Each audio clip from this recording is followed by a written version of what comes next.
Stop scrolling. This is not for everyone. This is only for the chosen ones. They know who you are. The revelation came, like I'm stuttering. I spoke about a grid. And when we're by ourselves, we can actually manipulate energy, right?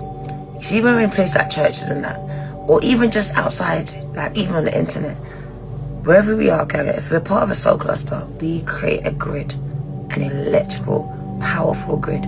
From here, if you're online from Timbuktu to here, that's how big the grid is. Again, they've been harvesting our energy the whole time and using it to weaken us. I need myself to get together where you are. You don't need to go to the church. You don't get where you are. Get connected. And it says that in numbers, there's power in the numbers. It says we shall overcome. Okay, we can overthrow them. We can overcome them, but we have to do it together. That's why they are separating us.